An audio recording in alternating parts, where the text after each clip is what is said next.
سلام زغبركم تقاتلتنا كم يصنحكم امباركس ناي الساعه زي زينان مغلصيتاتن حزامتكم الله مجمرتا غنا رستاتو ملختي ماكل مرمرن سندان قدسان هاغراوين ندياسبورا تግራይ سعرات روسيا بيوكرين دحنت اوروبا وساني يقبل بريزيدنت فرنسا ايمانويل ماكرون تزاريبو اب تግራይ ዘሎ خبيد ጮያ يقتل عدب ድማ ወደ ምስተጫው خلت ግዜ ጥራይ ድምጽ አስሚዖም ንخبሉ ተዛሪቦም ካልኦትን ዝብሉ ዜናታትን ሒዝና መጽናኩም ኣለና ሰናይ ምክትታል ማእከር ምርምርን ስነዳን ቅዱሳን ሃገራውያን ንዲያስፖራ ትግራይ መልእኽቲ ሰዲዱ ኣብዛ ሓለፈ ቀረበ ሰሙናት ብዙሓት ተጋሩ መልእኽታት ከም ሰደድሉ ዝገለጸ ማእከል ምርምርን ስነዳን ቅዱሳን ሃገራውያን ንዲያስፖራ ተጋሩ መልእኽቲ ሰዲዱ ኣብቲ መልእኽታት ምስናቱ ክብል ተጋሩ መሪሕነት ህወሓትን መንግስቲ ኤርትራን ነባሪ ሰላም ክልቲያቱ ህዝብታት ክብሉን ሰላም ክሰርሕሎም ዝብል ጽንዑ ምንተኸም ዘለዎም ክንግንዘብ ኪልና ኣለና ብወገን ሕማቕ ሓሳቢ ዝብል ርድኢት ክልወና ይከለን እቲ ምንታይ ሰላም መተካታ ስለዘይብሉ እንተኾነ ኣብ ምጽብጻብ ኪያተና ነዛረስተ ስፍሓት ክቡ ዝኽእሉ ሓሳባት ምምንጫው قدن سلازخون سلست أقدس نتبتات كان العلينا قدامي نتبي كم كان حلاق قداي كوين زلو شعكا يرتروين قبل الحزب تقراي لعل كبرين تلوهم قبل المرحنة حوحد زلوهم امنات مقدالقن نمسكارو عزيوز خبادة قدايو مرحنة حوات تأمان خون زي مخالوها بزب تقراي كبيت بوليتيكا وشقرات فتيرو يركب نزعل في إسران سلستان عمتات مرحته حوحد قبل الإرترا زي تقتلو استراتيجيكا وبوليسي ني إرترا كاردينكا كم حبرسب عالم نتسيلكا أبقدم حزب تقراي ناهلا وحدقا مسيلكا ندغربكا بعبي دما وشتاو بوليتيكا غلولاو مساقات مكان إرترا ገንጨል ጌርካ እንዳቅረብካ ዝኽየድ ፖለቲካ ኣብ መንጎ ክልቲያቱ ህዝብታት ነባር ሰላም ክፈጥር ኣይካለን ዘሎ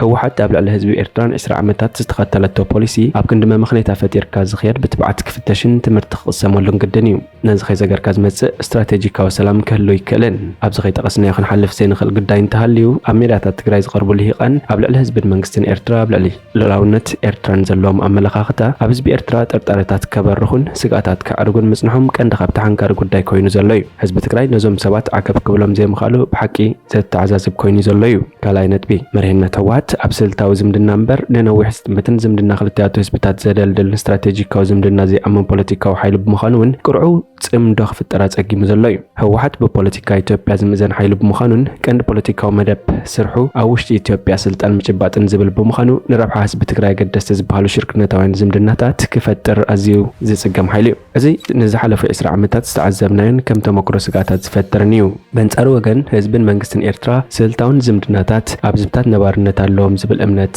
የለን ሳልሳይ ነጥቢ ሽዑካ ርዕመት ዘይብሎም ወይ አንሶሊፋይድ ርክባት ክፍጠሩ ምንቅስቃስ እንተሃለወ መሪሕነት ህወሓት ንጹር ፖለቲካዊ መደብ ስራሕን ፖለቲካዊ ፕሪንሲፕል ኣብ ህዝብታት ምጥርጣራት ከወግዱ ዝኽእሉ ፖሊሲታትን ንህዝቢ ትግራይ ኣላዊ ክገብር ብዲያስፖራ ትግራይ ክግደድ ኣለዎ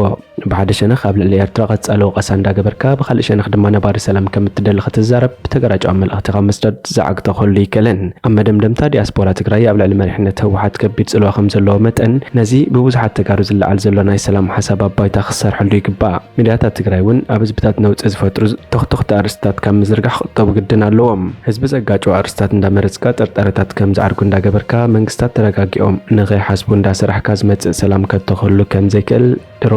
ታሪክ ምሂሩና ኣሎ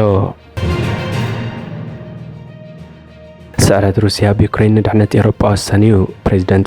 بريزيدنت فرنسا ايمانويل ماكرون دحنت أوروبا وحسنت كركب انتخينو روسيا بيوكرين كتسعر اللو قبل تزاريبو اتمقلسي بحيلتات روسيا تدفع زلا كيف هتوس رقفات زوارن تتكوستنا بتطلبلو زلا اوانيو توهيبو ماكرون اب باريس بستخير بزعبان يوكرين زو هابسزته اخيبا مرحت هاجرات يونت مقلص هيبو ابدا اخيبا استساتف مرحت هاجرات لفنت بمفتر ماكلاي نوح حقت زونچف ميسالات يوكرين كبو تسمامع مالو ابز غربا معالتات اب مبرقاو يوكرين تسلف زلو سراويت روسيا قدمت مقسقاس اقدست بوتاتات كقواصاصر كم زخاله يفلت كان من جمع بلا صور نايتهم لعلقلت عمتات ابناي مكلخال كينات تصميدهم زلو حيلتات يوكرين امريكان بريطانيا زركبن معرباين هاجراتين بفلاي تازعبي وتادرو حيلتون امريكا تبو دغف وسان مخانو يزغلت انت خنغنا ممحدار بايدن الكونغرس اوروبا 95 بليون دولار اقدست مشارخ تزواب حفشاو دغف بلعلواي بايتو وي سنه اكو دغف انت رغبه تحتواي بايتو وكلت حزب سلازي يصدقوا ابيد يوكرين كبصح يكالن زلو استات 1 بليون دولار كابز يوكرين تراك وهاب استمدبيو ሚኒስትር ምክልኻል ዩክሬን ኣብ ዝሓለፈ ሰሙን ከም ዝበሎ ፍርቂ ናይቲ ምዕራባውያን ሃገራት ክመጽእ ትጽቢት ዝተገብረሉ ደገፍ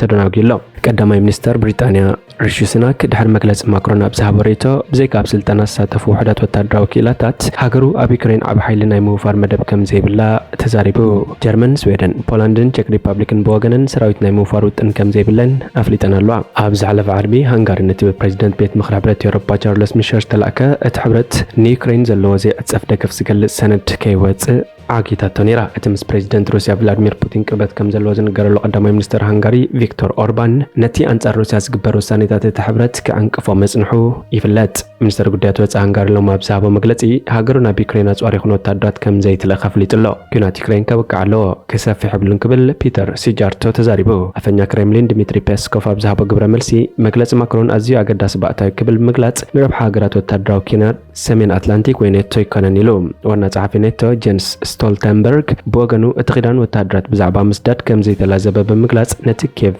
ዝህቦ ዓብ ደገፍ ከም ዝቕጽል ኣፍሊጡ። ብኻልእ ወገን ሰሜን ኮርያ ንኩናት ዩክሬን ዝውዕል 3 ሚልዮን ተተኮስትን ሩስያ ከም ዝሃበታ ደቡብ ኮርያ ገሊጻ። እቲ ሳልሳይ ዓመት ሒዙ ዘሎን ናይ ምውዳእ ኣንፈት ዘይብሉን መጠነ ሰፊሕ ከቦታ ሩስያ ድሕሪ ካልኣይ ኩናት ዓለም እቲ ዝዓበየ ኩናት ኤውሮጳ ምዃኑ ይግለጽ። ህጹጽ ኣኼባ መራሕቲ ኤውሮጳ ኣብቲ ናይ ሶኒ ኣኼባ ቻንስለር ጀርመን ኦላፍ ስኮልዝ ዝርከቦም መራሕቲ ሃገራት ኤውሮጳን ልኡኻት ብሪጣንያን ካናዳን ተረኺቦም ነይሮም። ፕሬዚደንት ማክሮን ኣብ ዝስማዕ መደረ ጸጥታን ምርጋን ኤውሮጳ ኣብ ጸረት ሩስያ ዝምርኮስ ምዃኑ ኣሚንና ኣለና ኢሉ። እንኮ ወረራት ክብልን ሩስያ ብምግላጽ ድማ ምስ ህዝቢ ሩስያ ብኩናት ኣይኣትናን ጥራይ ክዕወቱ ኣይንደልዮምን ኢና ክብል ኣነጺሩ። እቲ ልፍንቲ ሃገራት ንዩክሬን ናብ ውሽጢ ዝኣቱ መጥቃዕቲ ንምፍጻም ዘኽእል ማእከላይን ርሑቕን ሚሳይላት ቦምባታትን ክህብ ምውሳኑ ጠቒሱ። መዓሳብ ኢድ ኬቭ ከም ዝበጽሕ ግን ኣየነጸረን። ኣጋር ሰራዊት ካብ ምስዳድ ከም ዝሕየብ ከየነጸረ ብምሕላፍ ድማ ኣብ መንጎ ሃገራት ፍልልይ ከም ዘሎ ኣሚቱ። ብወግዓዊ ኣገባብ ሰራዊት ምስዳድ ኣብ ዝብል ሓሳብ ሓበራዊ ምርዳእ የለን። እንተኾነ ግን ካብ ተኽእሎታት ወጻኢ ዝኾነ ነገር ኣይክህሉን እዩ። ሩስያ ነዚ ኩናት ከይትዕወተሉ ዝከኣለና ኩሉ ክንገብር ኢና። ጸጥታ ንምርጋጽ ገለ ኣካላት ሰራዊት ናይ ምፋር ተኽእሎ ካብ ሓሳብ ኣይክወፅን እዩ። ግና ከምቲ ኣነጺረ ዝበልኩኹም መርገጽ ፈረንሳ ስትራቴጂካዊ ዘይንጹርነት እዩ። እዚ ድማ ደው ኢላላ ዝጣበቐሉ ምዃኑ ክብል ማክሮን ተዛሪቡ። ቀዳማይ ሚኒስትር ቼክ ሪፐብሊክ ብወገኑ ሃገሩ ሰራዊት ናብ ዩክሬን ናይ ምስዳድ መደብ ከም ዘይብላ ኣፍሊጡ። ካብ ማዕዶብ ቪድዮ ኣብቲ ኣኼባ ዝተሳተፈ ፕሬዚደንት ዩክሬን ቭላድሚር ዘለንስኪ ንወራር ሩስያ ንምምካት ንገብሮ ኩሉ ጸጥታ ሃገራትና ንዓሰርተታት ዓመታት ንምውሓስ ዝደርዕ እዩ ኢሉ። ሩስያ ሃገራት ምዕራብ ሰራዊታ ናብ ዩክሬን እንተደኣ ዋፊረን ኣብ መንጎአን ኔቶን ቀጥታዊ ግጭት ክፍጠር ዝዕድም እዩ ብምባል ከተጠንቅቕ ጸኒሓላ። ኣብ ትግራይ ዘሎ ከቢድ ጭውያ ወደይ ምስ ተጨወየ 2 ግዜ ጥራይ ድምፁ ኣስሚዖም ንክብል ሓደ ኣቦ ተዛሪቡ። ስድራቶም ሓሪ ከበደ መንነቶም ብዘይተፈልጡ ሰባት ተጨውቢ ዝተወስደ ትሕቲ ዕድመ ውላዶም ንኽፍታሕ 4 ሚልዮን ብር ተሓቲቶም እንተዘይከፊልኩም ግን ወድኹም ክንቀትሎ ኢና ዝብል መፈራርሒ እውን በፂሕዎም። ኣቦ 3 ቆልዑ ዝኾነ ኣቶ መሓሪ ነቲ ተፃወቲ የዋህን ወለዱ ዘኽብርኒ ብምባል ዝገለጾ ወዲ 8 ዓመትን 8 ወርሕን ውላዱ ንጻት እውን እንተኾነ ካብ ቃውቃ ወለዱ ክፍለይ እሞ በዚ ድማ ከስኡናየ ዝብል ግምት ኣይነበሮን። ዓብ ስጋኣታት እኒ ዘለኒ ሸይጠደ ዋላስ ካልእ ገይረ ወደይ ንምውፃእ ጥራይ ዝደሊ ነይረ ክብል ድማ ገሊጹ። እዚ ህፃን ብ10 ለካቲት 2016 ዓመተ ምህረት ግዝ በቶም ብዕድመ ዝዓብይዎ ባጃጅ ሒዞም ናብ ኣፈፍ ደጉ ዝመፁ ክውሰድ እንከሎ ኣጋምሸት ሰዓ 6 ነይሩ። እቲ ዕለት ሰንበት ስለ ዝነበረ ምስ ካልኦት ኣሕዋቱ ኣብ ገዛ ዝወሃቦ መለማመዲ ትምህርቲ ወዲኡ ንመምህሩ ተሰናቢቱ ምስ ካልኦት 3 መሓዙቱ ፀወታ ካብ ዝጅምር 30 ደቂቃ ኣይመልአን። ሃንደበት ባጃጅ መምራሕ ከነልምደካ ብዝበሎ መንነቶም ዘይፈለጦም ሰባት ምስ ተወስደ ከዓ ን9 መዓልትታት ዳሃዩ ከይተረኸበ ጸኒሑ። ኣብዚ ግዜ ካብ መቐለ ክሳብ ዓዲግራትን ዓድዋን ርኢናዮ ካብ ዝብል ዘይተጨበጠ ወረታት ወጻኢ ርጡብ ሓበሬታ ንምርካብ ዝጽገም ዝነበረ ስድራ ኣቶ መሓሪ እተን 9 መዓልቲ 9 ዓመቴን ኮይነን ኣጨኒቐናና ይብሉ። ወደን ምፍታሕ መበጆ ዝሕተ ዝነበረ ኣቦ ገንዘብ ክኸፍለና እዩ ዝብል ሓሳብ ስለ ዘለዎም ወይ ዘጽንዑ ስለ ዝኾኑዮም ንወደይ ወሲዶሞ ክብል ንቢቢሲ ተዛሪቡ። እዚ ኣብ ምምሕዳር ከተማ መቐለ ክፍለ ከተማ ዓይደር ጣብያ ዓድሓ ዘጋጠመ ክኸውን እንከሎ እቲ ህፃን ኣብ ሓደ ኣብታ ከተማ ዝርከብ ካብ ብሎኬት ዝተሰርሐ ጠበቕና ናጽን ዝበዝሕዎ ዖና ን9 መዓልትታት ተዓፅዩ ከም ዝጸንሐ ፖሊስን ስድራን ይገልጹ። እቲ ህፃን ብመቐስ ማዕፈን ኣፍን ካልእን መልሓስካ ክንቆርፀካ ኢና ክንቀትለካ ኢና እናበሉ የፈራርሖ መንባሮምን ሓቢሮም። ኩሉ ተጻዊሩ በይኑ ኣብ ይሓድር ነይሩ እናፈራሕኩ ኸቦርታ ዝመስል ገጽ ሸፊኑ ይሓድር ነይራ ኢሉና ከውግዓካስ እንከሎስ ከቢድ እዩ ይብል ኣቶ መሓሪ። እቲ ህፃን ካብ ዝጠፋሉ መዓልቲ ጀሚሩ ድማ ዝተፈላለዩ ሰባት ኣብ ፌስቡክ ካብ ዝረኸብናዮ ሓበሬታ ብዝብል ናብ ቴሌፎን ኣቶ መሓሪ እናደወሉ ዝተፈላለየ መጠን ዘለዎ ገንዘብ ይሓትዎ መንባሮም ተዛሪቡ። ወዲ ካብ ዘለዎ ከነርኤካ እንተኮይንና ገንዘብ ትኸፍል ኢኻ ይብሉን ነይሮም። ካብኣቶም ሓደ ቴሌፎን ደው ኢሉ ኣብ ዓዲግራት ኣሎ 25,000 ናብ ሕሳበይ ኣትወለይከ እሞ ዘለዎ ቦታ ክሉ ከርኤካየ ኢሉኒ። ክጻረን ከሎ ግን እቲ ዝድውል ዝነበረ ሰብ ኣብ ዓድዋይ ነይሩ። ገለ ሰባት ምስ ፖሊስ ኣብ ዓዲግራት ገዲፍና ኣነ ንዓድዋ ኸይደ በላራ ኸበኒ ምስ በልኮ 25,000 ወስኽሞ ሓባሪ ሰብ ገብረልካ ኢሉና ብምባል ንገለ ዝርርባት ቴሌፎን ይዝክሮ። ይኹን እምበር እዞም ምስ ጭውያ ውላድ ኣቶ መሓሪ ዝተኣሳሰር ዝድውሉ ዝነበሩ መስመራት ቴሌፎን ናብ ዝተፈላለየ ከባቢታት እትኽልል ዝተመዝገቡን ዝተሰርቁን ምስ መንነት እቶም መበጆ ዝሓቱ ዘለዎ ሰባት ርክብ ዘይብሎም ብምንባሮም ኣሰርቶም ነቲ ህፃን ዝዓገቱ ሰባት ንምርካባ ጸጋሚ ገይሮዎም መጽንሑ ፖሊስ ይገልጽ ድምጽ ወደይ መሰማዕኹ ብዝተፈላለየ ስልክና ደውሎ 4 ሚሊዮን ብር ክፈል ኢሎምኒ ድሕሪ 3 መዓልቲ ደው ኢሎንካ 3 ሚሊዮን ኢሎምኒ ስማዶን ኣሕዋትን ይጽዋዕ ነይሩ ኣቶ መሓሪ ወዲ 8 ዓመት ውላዱ ካብ ዝጭወን ድሕር ናብ ገዝኡ ተመሊሱ ከም ዘይፈልጥ يزرب أب حماق كنا تاتينا نيرنا دكاين زبيتيني بخوي سلاز نبرو انت حيزاق أتنا بالكنا بقزاي كيد النيرة كادر فقدو كيدا ليوعل ليتي أب كلاتات مساروتي أم مكينا نحدر سألمات كزي نيرو إلوم بعلت بيتو بوغانا قطرن ليتنا بخيتنا تقليتنا بيت كريستيان تو النبرت اتهتان كابتشعتك 17 شوعات تلكاتيت كلتشان 10 تشدشان عام تمرت كس تعقي توصلنا حنكلو هذا محاري دحنتو ودن مرقاز ب 10 حدا لكاتيت 10 5 لكاتيت نتراي دمصو 5 سامع قاليصو اتزحتتو نغنزب كم يغيرا خاطو 5 لن نخنغرو ندويلم دمص ودي اسمعهم نمسبلكم جن كلت تغزي تراي ما اسمعمني ودي شمادو ابو احواتي صوا نيرو اذا خسمع انكلخو حما نغريو سلاز سمعني نبيني ام مكيناتي زبك نيرا قبل وسخو سلك خيدو ولو سق قبلو انكلوج ان دمص معاسيوم زسمعني له انقوي يزبل نيرا قبل وسخو دحر تنويح سعرن كتتل نزوسد سراح اتهصن ب 10 شوعات تلكاتيت ناب سدرو خصنبرك يللو ابز حلفت كمت جميرا بكلل تግራይ محدر ከተማ መቀለ تحت ዕድመ ህፃናት ዕላማት ዝገበረ መጮይቲ